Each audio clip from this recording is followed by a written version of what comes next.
नमस्कार साथियों, मैं हूं आपका दोस्त फानू भार्गव और आप देख रहे हैं जीके विद फानू चैनल। साथियों, आज प्रमोशन पदभार से संबंधित छिंदवाड़ा जिले का एक लेटेस्ट ऑर्डर जनरेट हुआ है।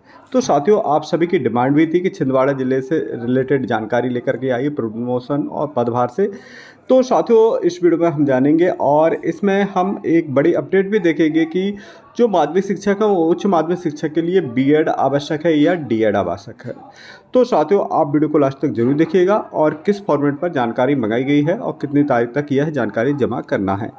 तो साथियों, जैसा कि खबर निकल करके आ रही है, प्रति में दिया गया है समस्त संकुल प्राचार्य उच्चतर माध्यमिक विद्यालय छिंदवाड़ा और समस्त विकासखंड शिक्षा अधिकारी छिंदवाड़ा। इसी प्रकार का लेटर अन्य जिलों में भी जारी करके और जानकारी मंगाई जाएगी संकुल प्राचार्य से। तो विषय में दिया गया उच्चतर पद पर कार्य करने हेतु गोपनीय प्रतिवेदनों के संबंध में यह जारी किया गया है। वही विषय अंतर्गत संदर्भित दिनांक 4/5/2023 का अवलोकन कीजिए, जिसके तहत विभागीय लोक सेवकों को उच्चतर पद पर कार्य करने हेतु आत्तर निर्देश जारी किए गए हैं। उक्त के परिपालन में कार्यरत लोक सेवकों को उच्चतर पद पर कार्य करने संबंधी आदेश संबंधित नियुक्त अधिकारी द्वारा 2 सप्ताह में समय सीमा में पूर्ण किया जाना है।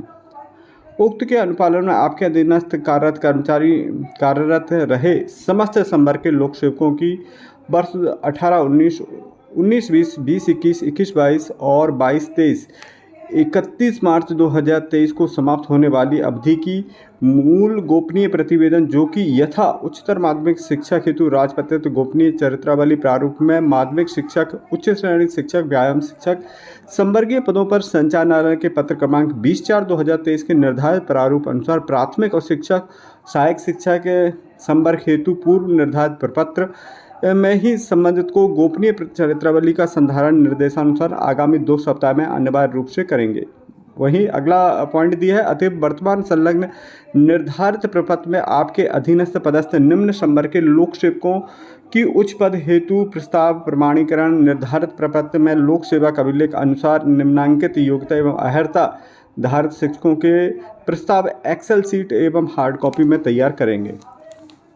तो साथियों, जैसे कि वर्तमान पद नाम दिया गया है इसमें, और उस पद का नाम जिस पद पर उच्च पद प्रभार सौंपा जाना है, पद के लिए अनुभव दिया गया और आवश्यक शैक्षणिक अनुभव अर्हताएं और अनुभव रिमार्क में भी देना है। तो साथियों, जैसे कि उच्च माध्यमिक शिक्षक की बात करें तो उस पद पर जहाँ पर उन्हें पदभार दिया जाना है उसमें उच्च माध्यमिक शिक्षकों को हाई स्कूल प्राचार्य और हाई स्कूल उप प्राचार्य का रहेगा। साथ में पद का 5 वर्ष का अनुभव भी होना चाहिए। पीजी योग्यता और बीएड इनसे मांगा गया है।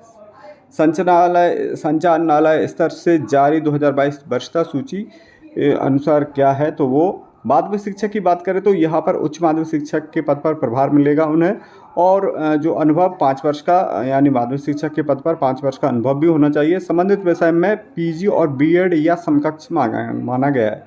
तो साथियों, बीएड भी मांगा गया है। बीएड के जो समकक्ष डिग्री होती है वह भी इसमें मान्य की गई है। अब यहाँ पर हम बात करें तो जैसे कि डीएड इसमें लिखा नहीं है कि डीएड मान्य किया जाएगा, लेकिन बीएड के समकक्ष डीएड नहीं होता है, तो ये हम इसे नहीं मान सकते हैं। अब आगे इस पर क्या और आपके संबंधित जिला जो शिक्षा अधिकारी क्या जानकारी, जो संकुल प्राचार्य हैं वो किस प्रकार से जानकारी भेजते हैं, अब देखते हैं। उच्च श्रेणी शिक्षक और प्रधान अध्यापक माध्यमिक शाला, इनके लिए व्याख्याता उच्चतर माध्यमिक विद्यालय बनाया जाना है जो 5 वर्ष का अनुभव रहेगा, और संबंधित विषय में पीजी और बीएड और समकक्ष मांगा गया है।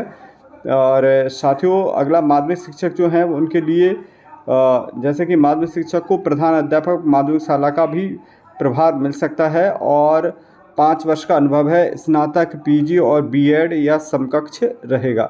संभाग स्तरीय वरिष्ठता सूची 2022 के अनुसार रहेगा। प्राथमिक शिक्षा खेलकूद के लिए माध्यमिक शिक्षा खेलकूद और 5 वर्ष का अनुभव है, और शारीरिक शिक्षा में 5 वर्ष का, और संभाग स्तरीय वरिष्ठता सूची 2022 के अकॉर्डिंग रहेगा। तो साथियों, यहाँ पर एक चीज़ और कंप्लीट क्लियर हो रही है कि माध्यमिक से जो शिक्षक है उनके लिए प्रधान अध्यापक माध्यमिक शाला का प्रभार भी मिल सकता है, जबकि उच्च श्रेणी शिक्षा के लिए व्याख्याता वाला ही यहाँ पर दिख रहा है कि उनका जो प्रभार मिलेगा वो व्याख्याता उच्चतर माध्यमिक विद्यालय का मिलेगा। चलिए अब आगे देखते हैं। श्रेणी में दिया गया है प्राथमिक शिक्षक और प्राथमिक शिक्षक विज्ञान प्रधान जो प्राथमिक शिक्षा के प्रधान अध्यापक उनके लिए माध्यमिक शिक्षक बनाया जाएगा और 5 वर्ष का अनुभव चाहिए और संबंधित विषय में स्नातक उपाधि होना चाहिए और 2 वर्षीय डिप्लोमा अथवा समकक्ष होना चाहिए। 2 वर्षीय डिप्लोमा यहाँ पर बीएड नहीं लिखा है, 2 वर्षीय डिप्लोमा तो जो डीएलएड या डीएड जो भी चलता है वो, और उसके समकक्ष जो डिग्री रहती है वो है, और संभाग स्तरीय वरिष्ठता सूची 2022 के अनुसार होना चाहिए। अब बात करते हैं प्राथमिक शिक्षक और प्राथमिक शिक्षक विज्ञान की, तो इन्हें प्रधान अध्यापक भी बनाया जा सकता है। प्राथमिक शाला का 5 वर्ष का अनुभव होना चाहिए, वरिष्ठता सह योग्यता जो भी हो, वरिष्ठता या योग्यता जो भी उनके हो तो उसके अकॉर्डिंग बनाया जा सकता है। जिला स्तरीय अंतिम वरिष्ठता सूची 1/4/2022 के अनुसार रहेगा। अब देखते हैं बिंदु 4 में दिया गया है प्रारूप के कॉलम नंबर 8 में अंकित होने वाले प्रमाण पत्र संबंधित के तात्कालीन वर्तमान सेवा अभिलेख अनुसार सूक्ष्मता से जांच कर अंकित किए जावे। त्रुटिपूर्ण अंकित होने वाले प्रमाणीकरण हेतु संबंधित अधिकारी उत्तरदायी होंगे। अगला बिंदु है जैसे कि अति उपरोक्त दिशा निर्देश के तहत आपके संकुल अंतर्गत कार्यरत पात्रताधारी लोक सेवकों की जानकारी संलग्न निर्धारित प्रारूप 1 के पदभार अलग अलग सुस्पष्ट कंप्यूटराइज्ड तैयार कर प्रिंट प्रति हस्ताक्षर करने उपरांत फाइल कवर में संकुल एवं पद का नाम अंकित किया जाएगा और 11 मई 2023 एक दिवसीय प्रभारी लिपिक के हस्ते अनिवार्य रूप से कार्यालय ने स्थापना 3 में उपलब्ध कराना सुनिश्चित करेंगे। विलम्ब होने पर संबंधित संकुल प्राचार्य उत्तरदायी होंगे। तो साथियों अब देखते हैं हम इस प्रपत्र पर जानकारी मांगी गई है और यह प्रारूप भर करके देना है संकुल प्राचार्य द्वारा, और इसमें जैसे कि उच्च पद का प्रभार संकलित किए जाने वाली जानकारी है। संवर का नाम यहाँ पर लिखे जाएंगे। विभिन्न संवर के अलग अलग फॉर्मेट पर यह जानकारी एक ही फॉर्मेट अलग अलग प्रपत्र में जानकारी प्रस्तुत करना होगी।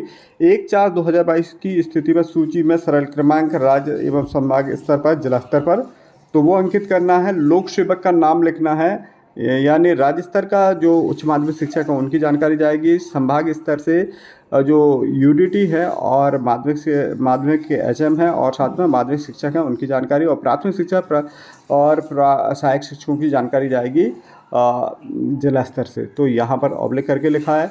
अब साथियों हम देखते हैं जैसे कि लोक सेवक का नाम रहेगा कॉलम 3 में, कार्यरत संस्था का नाम रहेगा कॉलम 4 में कि किस संस्था में वह कार्यरत हैं। डाइस कोड लिखा जाएगा, यूनिक आईडी उस शिक्षक साथियों की, और शैक्षणिक योग्यता और साथ में मुख्य विषय लिखा जाएगा उस जिसमें उनका प्रमोशन पदभार हो रहा है। व्यावसायिक योग्यता की बात करें तो व्यावसायिक योग्यता में DLED ऑब्लिक करके लिखा है BEd और MEd। तो जो भी जैसे अलग अलग विभिन्न संवर के बारे में जानकारी देना है। और साथियों विभागीय जांच आपराधिक प्रकरण निलंबन लोकायुक्त EW की आदतन की स्थिति में यहाँ पर जानकारी देना होगा। रिमार्क में और भी लिख सकते हैं। तो साथियों इस प्रकार की प्रमोशन पदभार की यह जानकारी मंगाई गई है। 2 सप्ताह के जैसे कि यहाँ निकल करके आ रहा है, 2 सप्ताह के अंदर यह समस्त जानकारियाँ 2 सप्ताह तो नहीं, यह 11 मई तक जानकारी स्थापना कक्ष में पहुँचाना है DPI के, और वहीं पर यहाँ पर 2 सप्ताह के अंदर ही यह प्रमोशन पदभार से संबंधित ऑर्डर जारी होना प्रारंभ हो जाएंगे, जैसे कि इससे पहले जो ऑर्डर जारी हुआ था। तो साथियों मिलते हैं अगले अपडेटेड वीडियो के साथ, तब तक के लिए जय हिंद, जय भारत, जय मध्य प्रदेश।